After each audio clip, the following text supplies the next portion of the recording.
He recently assumed the reins as CEO of the UMB Bank, incidentally the same bank at which he began his career 2 decades ago. In between these two experiences is an interesting leadership journey that has taken him to different countries and different organizations. What are the lessons picked up along the way? And how can our young participants reposition themselves to enable them climb all the way to the top? It's time to find out. Springboard 2021 Roadshow. A huge round of applause as we welcome our keynote speaker for today, Nana Dwemoh Benneh.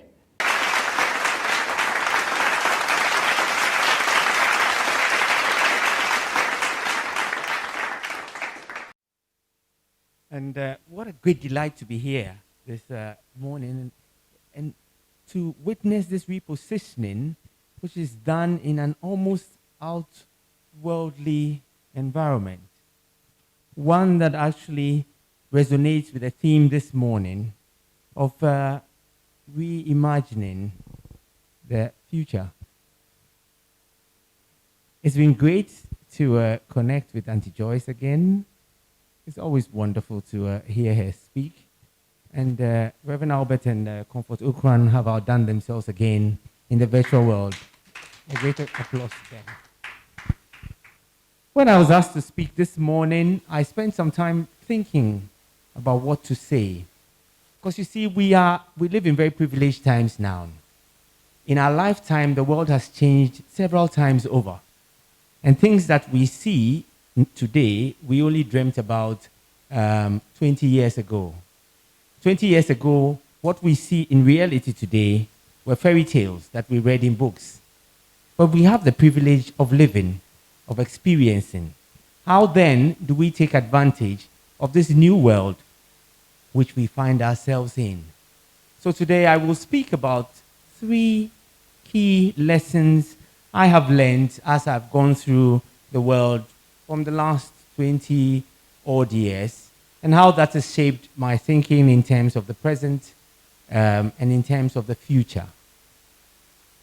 The first thing I want to talk about is how we position ourselves in the world of work, in the world of corporate, and indeed in the world where we interact with other people. The big lesson I learned here is that it is not about me. It is actually about what the world appreciates about me and what the people around me appreciate about me. So to give you an example, I'll tell you about the year 2000. I was working as a management trainee, and I just got to myself a really cushy job to go and work with a director in Kenya. And I was full of myself and of my achievements, having been able to get this great thing. I was the envy of most of my friends. When I got there, he had a personal assistant who was onboarding me. One of the first things he told me was, please remember that your job is to make your boss happy. I found that was very strange. I had all these skills, and I was going to impress, to show them what I could do. Surely I could not be reduced to just making my boss happy. So during that week, I was still working on Cloud 9, buoyed up by my experiences. And then I made my first presentation to my boss. 30 minutes later, he came out of the office. There was red ink all over the paper that I had given to him. He had changed the formation of sentences, and a few punctuations I had forgotten he had corrected. My world plummeted. How is it that somebody so accomplished should be reduced to this level? It took me about a week to actually pull myself out of the doldrums, to understand that it was not about me. It was about the service I was offering and how he would appreciate that service. In time, I got to understand his style. I got to learn that my Achimota English did not quite meet his needs in Nairobi. And so I had to adapt my style to suit his needs. Thankfully, we built a wonderful working relationship, but I learned a very big lesson after that. The skills that I think are important to me may not necessarily be the skills that others appreciate or want. And in working, and in even dealing with clients, you do have to pay attention to what it is that they require from you. Many of us have many skills being gifted by the Lord in various ways. And sometimes we run the risk of appreciating some of them more because that is how we like to see ourselves. So, for example, you may be very good at coaching, encouraging, and motivating, but your headspace is stuck on the fact that you are very analytical, and that is the skill that you feel most proud about. But hey, reality check. The world is looking for you to inspire and to motivate them, not necessarily for your analytical skills. And so you must pay heed to what the world is telling you they appreciate about you. And that is the value of feedback. It's become a very cliched word, but feedback is extremely valuable. For you to be able to not only look in the mirror, but also understand what is coming from the outside, so that you can zero in on a skill that is truly marketable and make the impact that you want. So that you are not a mediocre analyst, but rather a great motivator, like Reverend Albert and Comfort Okran do on a daily basis. So learn to understand what the world values most about you and use that as your success tool to becoming what it is you want. Take it from me. From a former student who dreamed of becoming a doctor, later revised to becoming a pharmacist, and when the A-levels didn't show that quite, ended up doing economics and philosophy, which I enjoyed so immensely, and ended up in an unlikely place as a bank. You see, everything you do, every experience you make, counts ultimately for something. You will be surprised how my philosophical skills have helped me in the boardrooms, sometimes to outwit Auntie Joyce, who sat in the boardroom with me on many occasions. So do not discount any experience you have. It all goes to repositioning you to make you relevant for every single opportunity you get to exploit it. The only thing I will caution is that you must stand for certain things. And as Joyce said it, your integrity, your ethics may not be compromised, even in your quest of satisfying your client or satisfying your boss. But in so doing, I urge that you do that quietly and firmly. We live in a world where the more noise you make on social media, the more popular you are. But that does not give you the sustainability to be the kind of person you want to be in future. It is often good to state your case quietly and firmly and consistently, so people associate you with a certain set of values. It will stand you in good stead. I'm reminded that Joseph, who was the husband of Mary, was described as a just man. But there's nowhere in the Bible where is recorded any word from Joseph. Even though we never hear him speak, he is still described as the just man. So sometimes you can still be described or defined without necessarily making a lot of noise that distracts from the value that you have. My second point, it is a continuous learning journey. And the destination is when life ends. I smile a lot when people say, we want you to talk about how you got to the top. Because you know, for me, I do not recognize the top. What's that concept of the top? It is a journey. When we say how you got to the top, we see it like a destination. But it never ends. It is a continuous learning opportunity all the time. Last year, Reverend Albert and Comfort were climbing Afajatu. And they will tell you that they needed certain skills to get there. But once they got there, they needed other skills. If they were going to stay there, you needed other skills to stay. If you had to come down, you need other skills to come down as well. And so the top is not really the end. And so in our positioning, we have to recognize that each level we get to is just another step in the lifelong journey we have. Once we think that way, it enables us to continually reposition ourselves and make ourselves relevant in a fast-changing world that we find ourselves in. Imagine the world we live in now. People can actually live in the UK and hold full-time jobs in Ghana. Very easy. Because of the COVID pandemic, people have designed new ways of doing business. I have friends in Okainshi, when during the lockdown, customers were not coming to their shops, had to buy cars and start delivery services to their clients. The world constantly changes. We cannot afford to convince ourselves that we have arrived at any point in time of our lives. Look at Jimmy Carter. He was the president of the United States, one of the most powerful countries in the world. But after he's done so much, these days, we even forget that he was the president of the United States because his journey continued even after he got to where we thought was the top. And our own Auntie Joyce, Reverend Dr. Ai, is a shining example. I urge you to Google her up or check her Wikipedia status.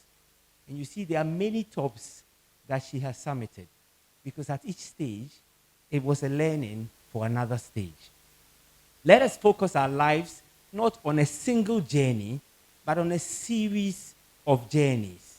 And the series of journeys will ensure that we stay relevant at each point in time of our lives.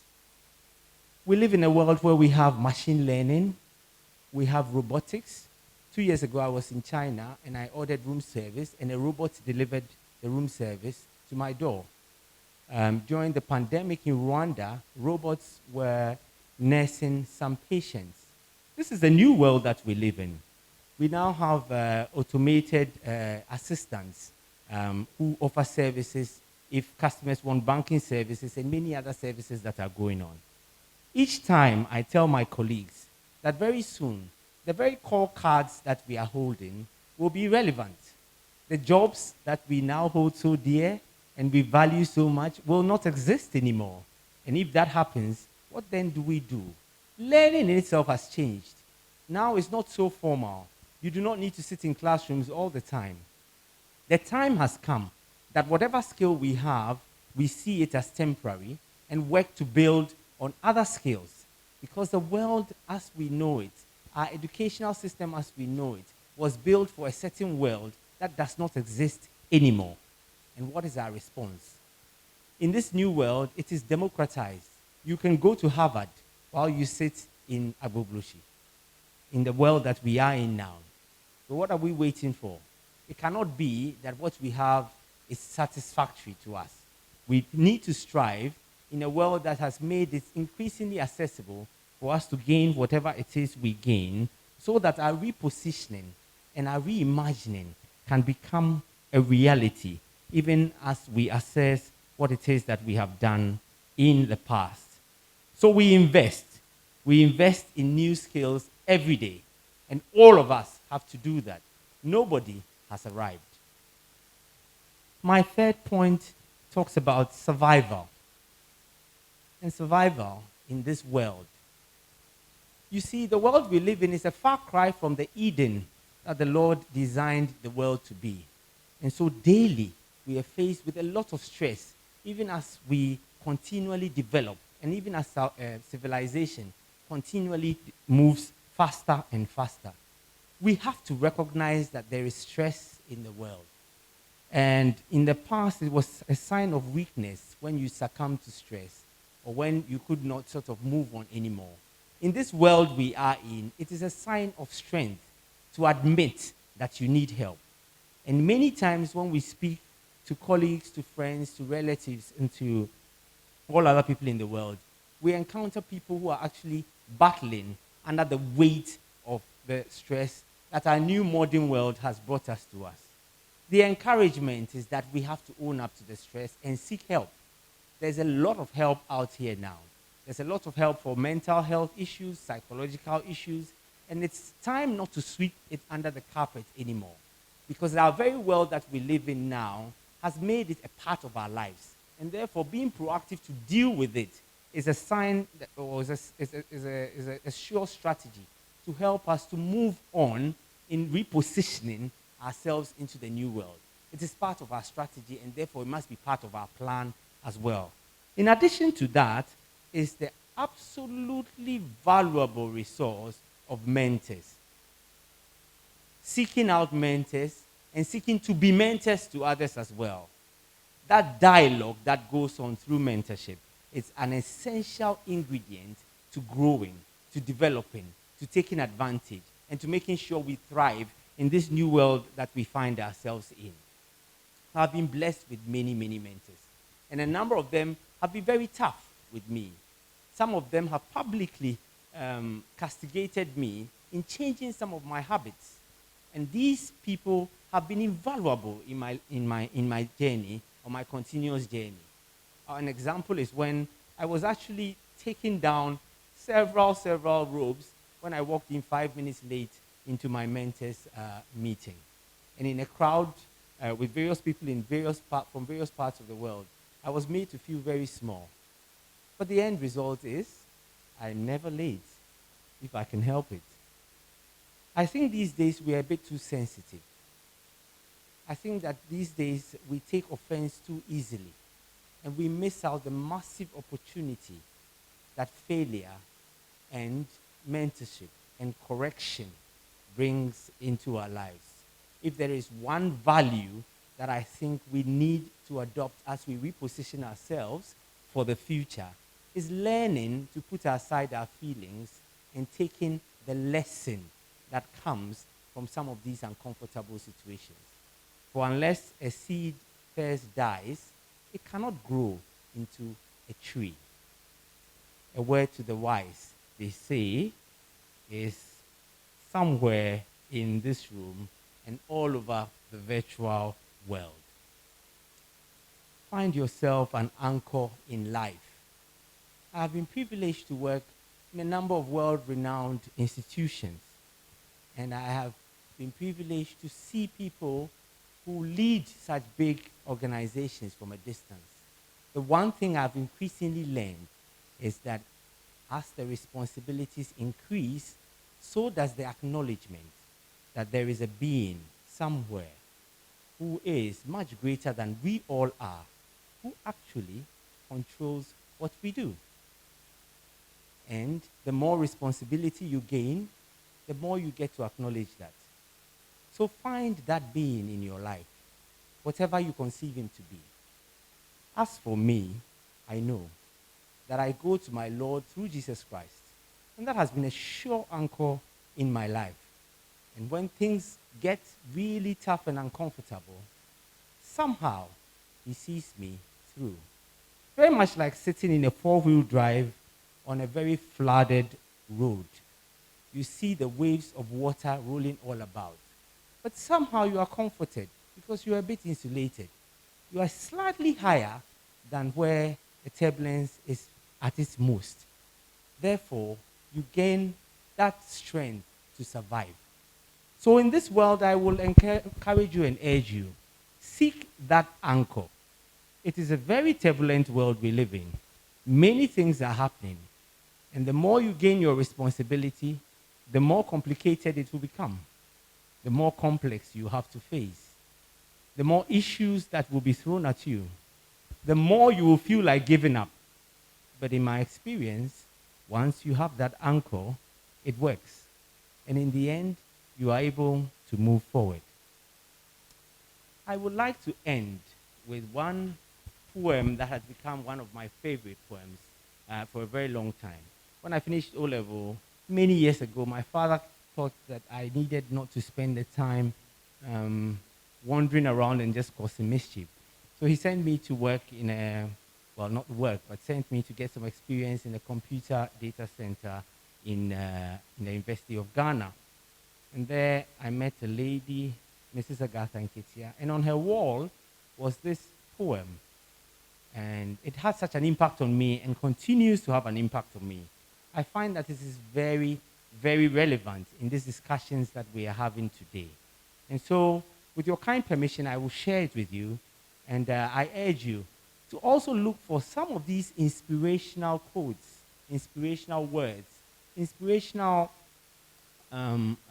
books, as Benneh just showed us earlier, which keep you going. Your mind needs to be refreshed, I find, so that you are able to tackle more and more things as you go ahead. So here goes. The poem is the Desiderata. Some of you may have seen it before. Every day I read it. Every day I am inspired. And I hope that you will be as well. Go placidly amidst the noise and the amid the noise and the haste, and remember what peace that there may be in silence. As far as possible, without surrender, be on good terms with all persons. Speak your truth quietly and clearly, and listen to others, even the dull and the ignorant, for they too have their story. Avoid loud and aggressive persons. They are vexations to the spirit. If you compare yourself with others, you may become vain or bitter, for always there will be greater and lesser people than yourselves. Enjoy your achievements as well as your plans. Keep interested in your own career, however humble. It is a real possession in the changing fortunes of time. Exercise caution in your business affairs, for the world is full of trickery. But let this not blind you to what virtue there is.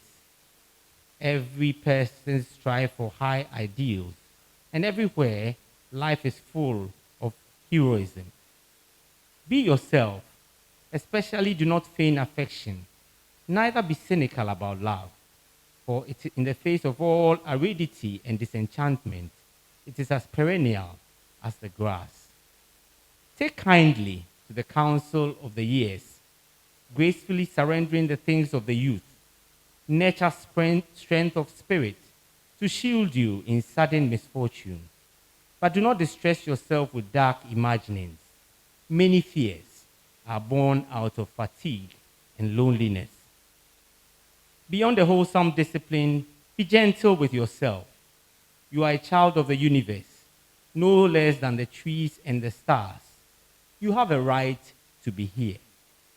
And whether or not it is clear to you, no doubt the universe is unfolding as it should. Therefore, be at peace with God, whoever you conceive him to be, and whatever your labors and aspirations. In the confusion of life, keep peace with your soul. With all its sham drudgery and broken dreams, it is still a beautiful world, and therefore be cheerful. Strive to be happy. Thank you very much.